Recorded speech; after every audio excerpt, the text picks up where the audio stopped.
मित्रों, जैसा कि आप सभी जानते हैं, अगहन मास का प्रारंभ हो चुका है। अगहन के गुरुवार में माता लक्ष्मी की पूजा का विशेष विधान है।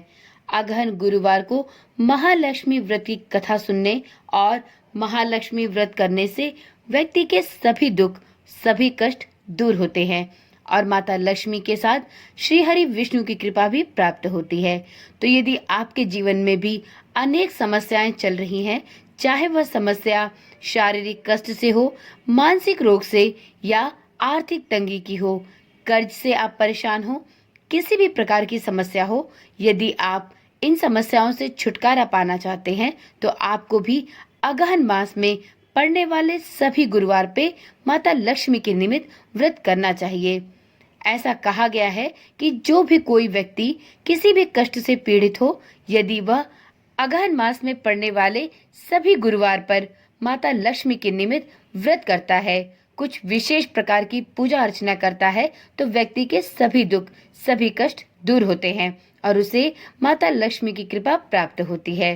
तो आप भी अगहन मास में पड़ने वाले गुरुवार पर व्रत करना चाहते हैं और माता लक्ष्मी की कृपा प्राप्त करना चाहते हैं तो इस वीडियो को जरूर देखें, क्योंकि इस वीडियो के माध्यम से आपको यह ज्ञात होगा कि अगहन मास में पड़ने वाले सभी गुरुवार में कैसे माता लक्ष्मी की पूजा करनी चाहिए, माता लक्ष्मी की अगहन मास में की जाने वाली पूजा के क्या विधान है, किन नियमों का पालन करना बहुत ही आवश्यक होता है और किस प्रकार से व्रत रखते हैं, व्रत का उद्यापन कब किया जाएगा, माता लक्ष्मी की कृपा प्राप्त करने के लिए अगहन मास में कितने गुरुवार का व्रत करना सफल होता है, व्रत करने के क्या नियम हैं, व्रत के दौरान किस चीज का सेवन करना चाहिए, व्रत में प्रयोग होने वाली पूजा सामग्री क्या होनी चाहिए, व्रत का उद्यापन किस प्रकार से, कब और कैसे किया जाए। तो इस प्रकार से अगहन मास में किए जाने वाले गुरुवार व्रत के कई नियम और अनेक विधि विधान हैं।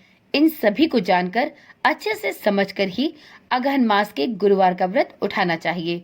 तो यदि आप भी अगहन मास में माता लक्ष्मी की कृपा प्राप्त करने के लिए अगहन गुरुवार के व्रत रखना चाहते हैं तो सबसे पहले इस वीडियो को पूरा देखें और अच्छे से इन नियमों और विधि विधानों को समझ लें, जिससे आपको अगहन मास में किए जाने वाले गुरुवार व्रत का संपूर्ण लाभ प्राप्त हो सके। ओम नमः शिवाय। जय श्री कृष्णा। आप सभी का सनातन धर्मसार चैनल पर बहुत बहुत स्वागत है। मित्रों, अगहन माह में कृष्ण पक्ष और शुक्ल पक्ष में पड़ने वाले सभी गुरुवारों को अगहन के गुरुवार के नाम से जाना जाता है। अगहन के गुरुवार में माता लक्ष्मी की पूजा का विशेष विधान है। इस बार अगहन में 4 गुरुवार पड़ रहे हैं, जिसमें पहला गुरुवार अगहन कृष्ण षष्ठी को 21 नवंबर को पड़ने वाला है। वहीं दूसरा अगहन का गुरुवार अगहन कृष्ण त्रयोदशी अर्थात 28 नवंबर को पड़ेगा। वहीं तीसरा अगहन गुरुवार अगहन माह के शुक्ल चतुर्थी तिथि को अर्थात 5 दिसंबर को पड़ने वाला है। इसी प्रकार से अगहन मास का चौथा और अंतिम गुरुवार अगहन शुक्ल की द्वादशी तिथि को अर्थात 12 दिसंबर को पड़ने वाला है। तो इस प्रकार से इस वर्ष साल 2024 में अगहन मास में कुल 4 गुरुवार पड़ने वाले हैं। इन 4 गुरुवार पर आप माता लक्ष्मी के निमित्त व्रत का संकल्प लेकर अगहन गुरुवार के व्रत उठा सकते हैं और माता लक्ष्मी की कृपा प्राप्त कर सकते हैं। अगहन गुरुवार को महालक्ष्मी व्रत करने और इन सभी तिथियों पर महालक्ष्मी व्रत की कथा सुनने का विशेष विधान है। इस माह में किया गया व्रत, उपवास और साधना बहुत ही फलदायी होती है। वहीं उपवास पूरी तरह से धन की अधिष्ठात्री देवी माता लक्ष्मी के निमित्त किया जाता है। दीपावली के पर्व पर घरों में साफ सफाई का बहुत ध्यान दिया जाता है। उसी के क्रम में आगे इस पर्व को मनाने की परंपरा सदियों से चली आ रही है। ऐसी मान्यता है कि जिन घरों में सफाई और स्वच्छता का ध्यान देते हुए अगहन मास में गुरुवार के दिन माता लक्ष्मी के निमित्त व्रत, पूजा और अनुष्ठान किए जाते हैं, वैसे घरों में माता लक्ष्मी स्थायी निवास करती हैं और जातक की सभी समस्याओं का निवारण करती हैं। इस वीडियो में अगहन मास में व्रत पूजा कैसे करें, किस प्रकार के नियमों का पालन करें, इसको जानने से पहले यह जान लेते हैं कि अगहन मास के गुरुवार पर लक्ष्मी नारायण की पूजा किस प्रकार से करनी चाहिए। तो मित्रों, अघन मास में पड़ने वाले इन 4 गुरुवारों पर लक्ष्मी नारायण की कृपा प्राप्त करने के लिए इस दिन कुछ विशेष प्रकार के नियमों और अनुष्ठानों का पालन करते हुए माता लक्ष्मी की पूजा की जाती है। अगहन माह के इन 4 गुरुवारों में सबसे पहले व्यक्ति को बुधवार के दिन अपने घर की संपूर्ण रूप से साफ सफाई करनी चाहिए। इसके बाद अगहन मास के पड़ने वाले प्रथम गुरुवार पर आप ब्रह्म मुहूर्त में उठकर स्नान आदि से निवृत्त हो जाएं और इसके बाद अपने घर के द्वार पर सफेद रंगोली या आटे से महालक्ष्मी के पद चिन्ह को बनाएं और इन पद चिन्हों को आप अपने घर के मंदिर तक ले जाएं। ऐसी मान्यता है कि इन पद चिन्हों को ही देखकर महालक्ष्मी आपके घरों में आती हैं और अपना आशीष बरसाती हैं। तो इसलिए अगहन मास के गुरुवार के दिन सबसे पहले आटे या सफेद रंग से रंगोली बनाएं और रंगोली में माता लक्ष्मी के पद चिन्हों को अवश्य बनाएं। अगहन गुरुवार के व्रत में आप एक चौकी की स्थापना कर ले। इस पर माता लक्ष्मी की श्री विष्णु के साथ एक मूर्ति की स्थापना करें। इसके पश्चात आप एक कलश की स्थापना भी जरूर करें। देखिए मित्रों, अगहन गुरुवार के व्रत में माता लक्ष्मी की पूजा की जाती है और माता लक्ष्मी की पूजा में श्रीफल अवश्य चढ़ाया जाता है। ऐसी मान्यता है कि श्रीफल के अंदर ही माता लक्ष्मी का आवाहन किया जाता है। तो आप इस दिन श्री कलश की स्थापना जरूर करें। इसके लिए आप सबसे पहले चावल या किसी भी पुष्प से अष्टदल कमल का निर्माण करें। उसके ऊपर ही एक कलश रखें। कलश में जल डालें और उस कलश के जल में आप अक्षत, पुष्प, सुपारी, एक का सिक्का और हल्दी की गांठ डालें। इसके बाद आप उस कलश के ऊपर 5 आम पल्लों को रख के इसके बाद आप एक जल वाले नारियल को लेकर उस पर स्वास्तिक का चिन्ह बना दें और उस पर 5 बार सिंदूर से टीका करें और उसे हो सके तो आप लाल चुनरी में बांधकर जल कलश के ऊपर रखें। अगहन गुरुवार के व्रत में माता लक्ष्मी की पूजा श्रीहरि विष्णु के साथ की जाती है। तो इसलिए अगहन गुरुवार के व्रत में कलश के ऊपर नारियल रखना सबसे शुभ और फलदायी माना जाता है। तो इसलिए अगहन गुरुवार के व्रत में आप श्री कलश की स्थापना जरूर करें। इसके बाद पूजा में उपयोग होने वाली सभी पूजा की सामग्री जैसे दूध, दही, पंचामृत, बताशा, लाई, सिंघाड़ा, कमलगट्टा, पोखर आदि के माध्यम से धन की अधिष्ठात्री देवी की पूजा करें। गंगा के पवित्र जल से सबसे पहले श्रीहरि विष्णु और माता लक्ष्मी को स्नान कराएं। इसके साथ ही श्वेत मिठाइयाँ, वस्त्र, ऋतुफल इत्यादि महालक्ष्मी को भोग में अवश्य लगाएं। पुष्पमाला आदि के माध्यम से महालक्ष्मी का श्रृंगार करें। महालक्ष्मी माता को कमल के फूल बहुत प्रिय हैं, अतः इन्हें कमल का फूल अवश्य चढ़ाएं। इसके साथ ही चावल से अष्टदल कमल बनाकर उनकी पूजा अर्चना करें। इस दिन हो सके तो आप पीले वस्त्र धारण करें। व्रत और उपवास के समय पीले वस्त्रों को धारण करके ही श्रीहरि विष्णु और माता लक्ष्मी की पूजा करें। अखंड श्रद्धा, अनंत आस्था के साथ इस व्रत के दिन श्री सूक्तम, लक्ष्मी सूक्तम, पुरुष सूक्तम का पाठ करें। बहुत से लोग अगहन गुरुवार के व्रत में कनकधारा स्तोत्र का पाठ भी करते हैं। इस स्तोत्र का पाठ करना सबसे ज्यादा फलदायी माना जाता है। यह सभी मूलतः लक्ष्मी देवी के ही मंत्र हैं। तो आज के दिन संयम, सहिष्णुता और सुधीर होने का परिचय दे। इन चारों गुरुवारों में अनेक तरह के शुभ कार्य किए जा सकते हैं। मित्रों, अगहन गुरुवार का व्रत करते समय माता लक्ष्मी की पूजा के समय जब भी आप माता लक्ष्मी का विग्रह या माता लक्ष्मी की प्रतिमा स्थापित करें तो इस बात का भी ध्यान दें कि आपकी प्रतिमा में माता लक्ष्मी के साथ हाथी अवश्य हो, क्योंकि अगहन गुरुवार में गज लक्ष्मी की पूजा की जाती है।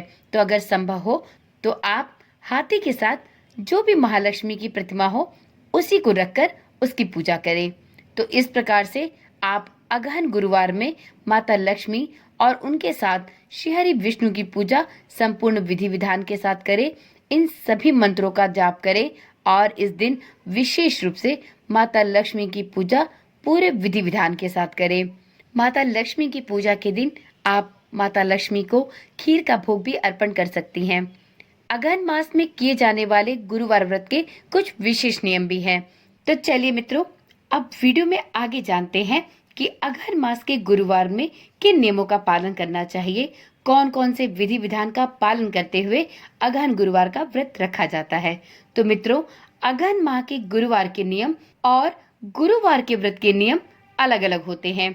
जैसे यदि आप हर गुरुवार पर बृहस्पति भगवान की पूजा करते हैं तो इस अगहन गुरुवार के व्रत में आप भगवान श्री हरि विष्णु की पूजा तो करते हैं, भगवान बृहस्पति की पूजा भी करते हैं, लेकिन इस दिन विशेष रूप से माता गजलक्ष्मी की पूजा की जाती है। माँ लक्ष्मी के साथ ही इस दिन श्री हरि विष्णु की पूजा करने का विधान है। आप अन्य गुरुवारों में दीप कलश की स्थापना करते हैं, वहीं अगहन माह में किए जाने वाले गुरुवार व्रत में आपको श्री कलश की स्थापना करनी होती है, क्योंकि ऐसी मान्यता है कि माता लक्ष्मी का आवाहन जटा वाले नारियल में किया जाता है और माता लक्ष्मी को श्रीफल बहुत पसंद है। तो इसलिए जब आप अगहन गुरुवार का व्रत करें तो ऐसे में माता लक्ष्मी की पूजा के समय श्री कलश की स्थापना अवश्य करें। इसी प्रकार से आप यदि गुरुवार का व्रत करते हैं तो आप प्रत्येक गुरुवार को व्रत रखते हैं, श्री हरि विष्णु की पूजा पाठ करते हैं और गुरुवार के व्रत के सभी नियमों का पालन करते हैं। वहीं इसके विपरीत यदि आप अगहन गुरुवार का व्रत रखते हैं तो अगहन माह में पड़ने वाले जितने भी गुरुवार पड़ते हैं सिर्फ उन्हीं गुरुवार का व्रत अगहन माह के व्रत में किया जाता है। तो इस प्रकार से अगहन गुरुवार का व्रत अन्य गुरुवार व्रत से भिन्न होता है। अब चलिए अगहन गुरुवार से संबंधित कुछ विशेष नियमों के बारे में जान लेते हैं, जिनकी जानकारी होना किसी भी साधक के लिए आवश्यक है यदि वह अगहन गुरुवार का व्रत रखने का इच्छुक है। तो सबसे पहले तो यह जानते हैं कि साल 2024 में अगहन माह में कितने गुरुवार के व्रत करने होंगे। तो मित्रों देखिए, अगहन माह में इस बार 4 गुरुवार पड़ने वाले हैं, तो आपको इन 4 गुरुवार के व्रत ही करने होंगे। तो आप अगहन माह के पड़ने वाले सभी 4 गुरुवार पर अगहन गुरुवार का व्रत रखकर माता लक्ष्मी की पूजा संपूर्ण विधि विधान के साथ कर सकते हैं। एक बार पुनः इन तिथियों को नोट कर ले, जिन गुरुवार की तिथियों पर आपको अगहन गुरुवार का व्रत रखना होगा। ये तिथियां हैं 21 नवंबर, 28 नवंबर, 5 दिसंबर और 12 दिसंबर। तो इस प्रकार से यदि आप अगहन गुरुवार के व्रत करना चाहते हैं तो आपको बताई गई इन 4 तिथियों पर ही अगहन गुरुवार के व्रत रखने होंगे। अब जान लेते हैं कि अगहन गुरुवार का व्रत किस तिथि से शुरू करें। तो मित्रों, अगहन माह में पड़ने वाले पहले गुरुवार से ही इस अगहन गुरुवार का व्रत प्रारंभ करना चाहिए। यह सबसे शुभ फलदायी होता है। तो आप इस वर्ष अगहन माह में पड़ने वाले सबसे पहले गुरुवार अर्थात 21 नवंबर से अगहन गुरुवार का व्रत प्रारंभ कर सकते हैं। अब कुछ लोगों का यह भी प्रश्न होता है, यदि अगहन गुरुवार के पहले गुरुवार का व्रत छूट जाए तो क्या करें। तो मित्रों, जब जागो तभी सवेरा। तो यदि आपका अगहन गुरुवार का पहला व्रत छूट जाए तो आप माता लक्ष्मी से क्षमा याचना मांगकर इसके बाद पड़ने वाले दूसरे अगहन गुरुवार से भी अपने व्रत को धारण कर सकते हैं। वैसे अभी समय है, आप इन तिथियों को नोट करके रखें जिससे आप इन तिथियों को भूल न पाए और आप पहले अगहन गुरुवार से ही अपने इस व्रत का संकल्प ले सके और इस व्रत के सभी नियमों का पालन करते हुए व्रत को धारण कर सके। यह भी जान ले कि अगहन गुरुवार के व्रत में क्या खाना चाहिए और क्या नहीं। तो मित्रों देखिए, यदि नियमित रूप से प्रत्येक गुरुवार को व्रत रखते हैं तो उसमें ऐसा नियम होता है कि आप पूरे दिन फलाहार पे रहते हैं, एक समय शाम के समय भोजन ग्रहण करते हैं। इसमें पीला कोई भी अन्न ग्रहण किया जाता है। इस दिन विशेष रूप से बेसन की रोटी, बेसन का हलवा, आटे की मीठी रोटी बनाकर खाई जाती है। लेकिन अगहन गुरुवार के व्रत में आप सिर्फ फलाहार पे ही रह सकते हैं। इस दिन अन्न ग्रहण करने का नियम बिल्कुल भी नहीं है। तो यदि आप नियमित रूप से गुरुवार के व्रत रखते हैं और आप अगहन गुरुवार का व्रत रखने की भी इच्छुक है तो आप अगहन माह में पड़ने वाले जो 4 गुरुवार हैं इन पर अन्न को ग्रहण ना करें। आपको अगहन माह में पड़ने वाले इन 4 गुरुवार पर फलाहार पर ही रहना होगा। इस बात का बहुत ध्यान रखें। गलती से भी अगहन माह के गुरुवार के व्रत में अन्न को ग्रहण नहीं करें। यहाँ तक कि इस बात का भी ध्यान रखें कि आपने माता लक्ष्मी के निमित्त जो खीर का भोग लगाया है या अन्न की कोई भी वस्तु माता लक्ष्मी के निमित्त भोग में चढ़ाई है, उसका सेवन भी आपको पारण के समय नहीं करना है, क्योंकि कोई भी अन्न की वस्तु अगहन माह के गुरुवार के व्रत में नहीं खाई जाती। तो आप इस दिन पूर्ण रूप से फलाहार का ही सेवन करें। एक प्रश्न ये भी होता है कि अगहन गुरुवार का यदि व्रत उठाते हैं तो इसका उद्यापन कब करना चाहिए। तो मित्रों देखिए, सबसे पहले तो ये जान लीजिए कि यदि आप अगहन गुरुवार का व्रत रखते हैं तो अगहन माह में जितने भी गुरुवार पड़ते हैं आपको सिर्फ उन्हीं अगहन गुरुवार का व्रत करना होता है।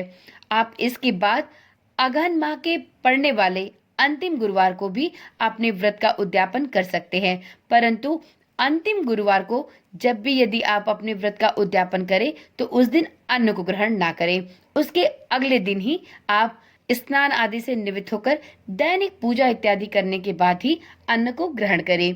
और यदि आप चाहते हैं तो आप 2 से 4 वर्षों तक भी अगहन माह में पड़ने वाले जितने भी गुरुवार हैं उन गुरुवार पर अगहन गुरुवार के व्रत के नियमों का पालन करते हुए अगहन गुरुवार का व्रत रख सकते हैं और 3-4 साल के बाद भी अगहन गुरुवार के व्रत का उद्यापन कर सकते हैं। तो यह पूर्णतया आपकी श्रद्धा, आपके सामर्थ्य पर निर्भर करता है कि आप अगहन गुरुवार के व्रत का उद्यापन कब और किस प्रकार से करना चाहते हैं। तो यह अपने हिसाब से देख ले। यदि आप चाहें तो अगहन गुरुवार के 4 व्रत करने के बाद भी अंतिम गुरुवार के दिन अपने व्रत का उद्यापन करा दे, और या फिर आप 2-4 वर्षों तक अगहन गुरुवार का व्रत रखने के बाद भी अपने व्रत का उद्यापन कर सकते हैं।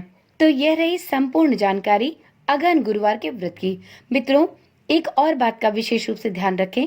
आप अगहन गुरुवार का जब भी व्रत रखें तो आप अगहन गुरुवार के पहले व्रत के दिन माता लक्ष्मी का पूजन करते समय अपने व्रत का संकल्प लें और संकल्प के साथ ही माता लक्ष्मी से अपनी सभी मनोकामनाएं अवश्य कहें जिसकी पूर्ति के लिए आपने इस व्रत का संकल्प लिया है। आशा करती हूँ आपको इस वीडियो के माध्यम से अगहन गुरुवार के व्रत के सभी नियमों और पूजा विधि की संपूर्ण जानकारी प्राप्त हुई होगी। मित्रों, अगहन गुरुवार की पूजा से, इस व्रत से लेकर यदि अभी भी आपके मन में कोई भी प्रश्न या दुविधा है तो आप कमेंट के माध्यम से पूछ सकते हैं। आपको इसका जवाब अवश्य दिया जाएगा। तो चलिए आज की वीडियो यहीं पर समाप्त करते हैं। ऐसी ही ज्ञानवर्धक जानकारियां पाने के लिए इस चैनल के साथ जुड़े रहें। चैनल के साथ जुड़े रहने के लिए आप चैनल को अभी ही सब्सक्राइब कर लें, और यदि आपने नोटिफिकेशन बेल को ऑन नहीं किया है तो हो सकता है आपके पास सभी वीडियोस की सूचना नियमित रूप से ना पहुंचे। तो इसलिए आप नोटिफिकेशन बेल को भी जरूर ऑन करें, जिससे इस चैनल पर डाली जाने वाली सभी वीडियोस की सूचना आपके पास सबसे पहले पहुंचे। तो कल मिलते हैं एक ऐसी ही जानकारी वाली वीडियो के साथ। तब तक के लिए ओम नमः शिवाय, जय श्री कृष्णा, राधे राधे।